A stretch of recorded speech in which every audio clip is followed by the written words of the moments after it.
Mga kababayan, kamusta po? Si Kamanong po, nagbabalik naman po muli para po magkomento po sa inyo dito po sa Tambayan Makabayan. Samahan niyo po inyong lingkod, magkomentuhan po tayo. Magandang umaga po muna sa inyo, tanghali, hapon, gabi at madaling araw po sa atin lahat. Sana po nasa mabuti po tayong kalagayan, mga kababayan. Mag-umpisa na po tayo. Komentuhan po natin, ito po kumakalat po sa social media at trending po. Ito pong paghanga. Paghanga po ng isang artista at isa pong counselor o konsyal po ng PIP District po ng Quezon City, mga tambay. Ito pong si Aiko Melendez. At si Aiko Melendez po ay dati rin pong girlfriend ng isang congressman ng Zambales na binabanatan at pilit pong pinababagsak ang Vice President. Mga kabayan, nung dating karelasyon po niya. Ngayon ay hiwalay na po yata sila. Pero humahanga po ngayon si Aiko Melendez, si Counselor, mga tambay. Ito po ang kumakalat po sa social media, mga bayan, ang paghanga po ni Aiko Melendez sa ating Vice President. Ayon po kay Counselor Melendez, yan po ang kanya pong tinuran, mga tambay. Ang kanyang katapangan bilang isang babae ay hindi matatawaran. Napakarami na po niyang pinagdaanan. Ngunit, hindi siya kailanman pinanghinaan ng loob, mga kababayan. Kahit siya isang babae. Totoo naman po yun, mga kababayan. Ang kanyang katapangan, napakatapang po ng ating Vice President kahit po isang babae. Daig pa po niya ang lalaki, ang karamihang lalaki. Lalo-lalo po yata ang tinatawag na bangag at bungit ng kanyang ate ay hamak daig po yata niya, mga kababayan, kung magiging presidente po ang Vice President, mga kababayan. Hindi po ba?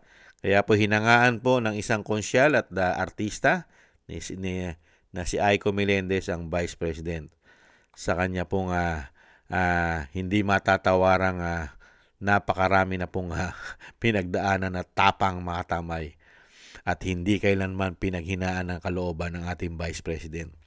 Hindi po ba? At syempre po, ibalik tanaw din po natin, mga tambay, yung relasyon niya po kay Kong Hoon, kay Congressman Kong Hoon, mga tambay, na nung pumasok po ang 19th Congress, ay binakbakan na po nila ng binakbakan at isa po at kasama po yata sa Quadcom o Tuadcom itong dati niyang boyfriend.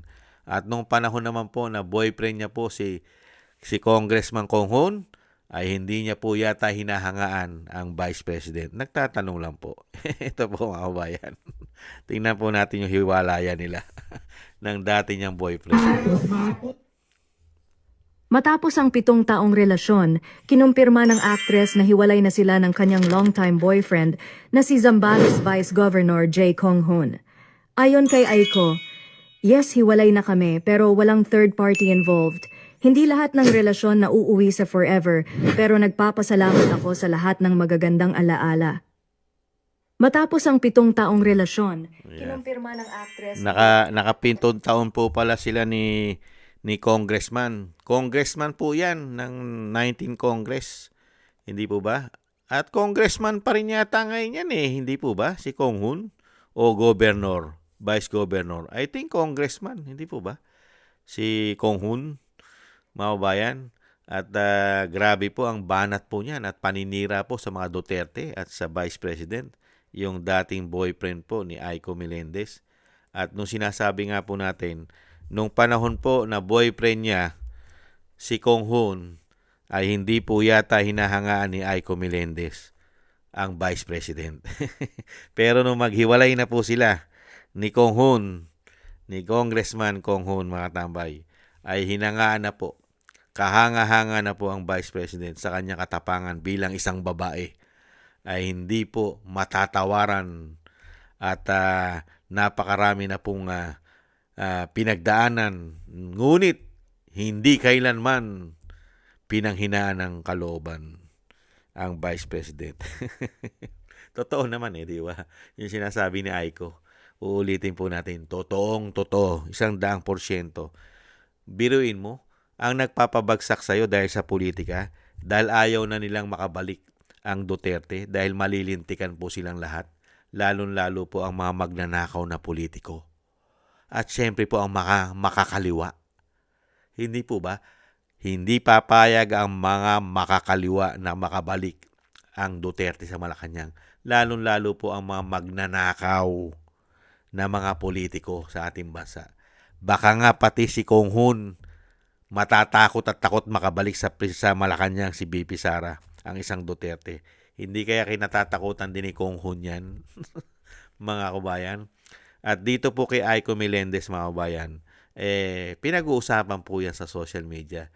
Yung bigla po niyang pag-angat at papuri at paghanga po sa ating Vice President Sara Duterte sa kabila po ng noong mga panahon na sila po ay namamayagpag, mga kabayan, ay dire-diretso po ang banat po ng dati niyang boyfriend, mga kabayan. At syempre po, alam din naman po ni Aiko Melendez kung sino po ang tunay na leader.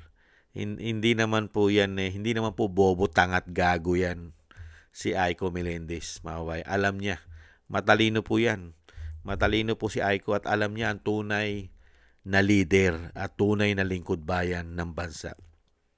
Kaya nga po, magmula nung magkahiwalay sila ng kanyang boyfriend, ay, nakita niya na po ang realidad kung sino talaga ang tunay na leader. Pero nung panahon na boyfriend niya si Kong Hun, hindi pa siya nagsasalita at hindi niya pwedeng kontrahin umano ang kanyang boyfriend umano. Hindi kaya? Dahil mga kabay, alam po nating mapera si Kong Hun. Hindi po ba? At marami rin po yatang nahawakan yan na insertion umano. Baka isang damukal din po ang flood control niyan at kung ano-ano pang mga proyektong karsada. Hindi ba? Baka meron din pong proyekto yan umano. Yung tinatawag na yung farm to market road. Hindi kaya? At syempre meron din pong issue ang mga Kong Hun umano. Ano po yon? Yung mga lupa, yung mga ginawang panambak ng China, hindi po ba sa Zambales kinuha yon umano? Yung ginawa po nilang artificial island ng mga insect, hindi po ba? At yan po ay may issue po yata sila diyan umano sa mga nagkapera po yata sila sa China noong mga panahon na yon, na ang kinuhanan ng panambak ay ang bundok po yata dyan sa Zambales, kung hindi po nagkakamali si Kamanong. Kaya dito po mga tambay, dito po yung paghanga po ni Aiko Melendez na kumakalat po ngayon sa social media. Yan po politika eh. Politiko po si Aiko Melendez, mga kabayan. At syempre po, alam naman po natin kung sino po ang pinakamalakas na politiko, mga kabayan. At lalong-lalo po ang susunod na presidente ng bansa. Kaya nga pilit nila pinababagsak dahil alam po nila, lalong-lalo po ang nakaupo ngayon, alam nila kung sino ang susunod na presidente. Kaya nga po pinagtutulong-tulungan po nilang pabagsakin yan eh. Hindi po ba? Kasama po yata ang malalaking media umano, makakaliwa. Baka nga pati ang mga oligarkiya umano. At lalong-lalo nga po yung mga magnanakaw na politiko na merong mga karga-karga na mga male-maleta. Hindi po ba? Pinababagsak nila yan. At dito naman po kay Aiko Melendez, hindi po natin alam, mga kabayan. At nagpapabango po yata at pilit po yata nakikisawsaw sa popularidad ng Vice President. At siya'y hangang-hanga. At baka isang araw, hindi natin inaasahan na itatakbo po ito. Baka tumakbo ito sa mas mataas na posisyon. Hindi kaya? Dahil isa na po siyang konsyal ng Quezon City at pwede rin po siyang tumakbo na congresswoman ng Quezon City o kaya ay mayor ng Quezon City. Hindi kaya, mga kabayan? Dahil nga po, yung mga politiko po kasi, mga kabayan, ano po yan, likas po kasi sa mga politiko, lalong-lalo po, yung hangad lang po ay posisyon. Hindi po ba? Ano po ang unang sakit ng politiko? Mga kabayan, ano po? Ang pagiging balimbing. Sakit na po ng politiko yan. Lalong-lalo po, yung mga sinasabing naglilingkod lang daw umano sa taong bayan. Pakitang tao lang. At syempre yung iba, posisyon lang ang habol, hindi naman ang paglilingkod. Karamihan na po yan sa ating bansa. Posisyon lang ang gusto, kapangyarihan. At syempre po, pakinabang. Pero hindi naman po totoong lingkod bayan. At sana naman, si Miss Aiko Melendez ay hindi naman po ganyan, mga kababayan. Sana naman totoong lingkod bayan siya. Katulad po, yan masasabi naman po yan ng mga nasasakupan niya sa 5th District, sa ikalimang distrito ng Quezon City. Sila po makapagsasabi na itong si Aiko Melendez ay matino at mahusay na konsyal ng kanilang lugar. Hindi po ba? At hindi po ito pakinabang lamang ang kanya pong habol. Hindi po ba? At syempre po, yung sinasabing power, mga kabayan. Kaya nakapagtataka lang. Nagtataka lang po si Kamanong. Nung panahon na boyfriend niya si Kong Hun, hindi po tayo nakakarinig sa kanya. Matambay. Di po ba? 3 taon mahigit lumipas. Nung mga panahon na boyfriend niya si Kong Hun, ay hindi po niya kailanman nagpahayag siya sa social media na suporta at paghanga niya sa ating Vice President, mga kabayan. Kaya ito po ba nagkataon lang o ito ay may bahid, mga kabayan, ng sinasabing politika? At sa totoo naman talaga, mga kabayan, kahanga-hanga naman talaga ang Vice President.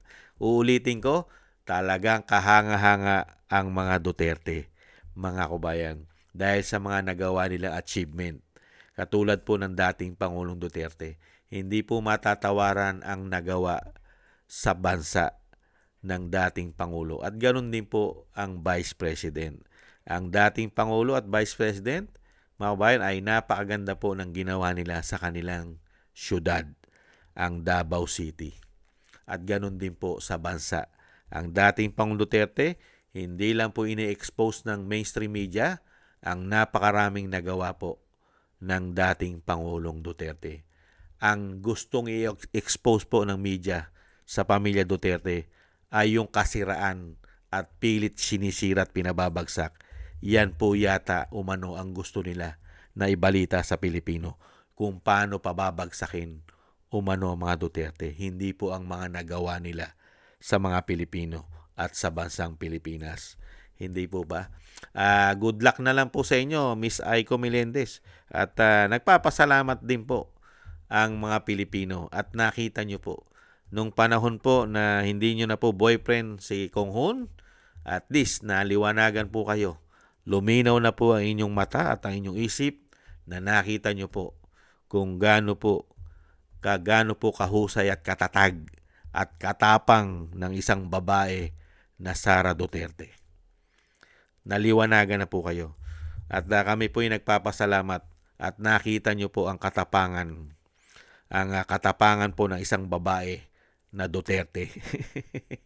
Marami pa po yan. Nahandyan pa yung isa. Meron pa pong Kitty. Hindi ba?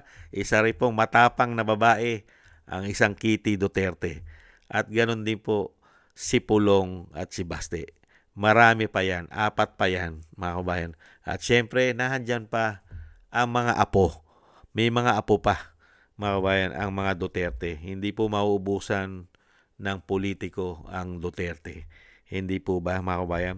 Kaya nga po kung magtutuloy-tuloy lang po sana yung ginawa ni dating Pangulong Duterte at laging ganun po ang mangyayari pagpapatakbo ng bansa. May kapayapaan, may katahimikan. At syempre po, may takot po ang mga masasama na gumawa ng masama. Lalong-lalo po ang mga makakaliwa ay natatakot po sila.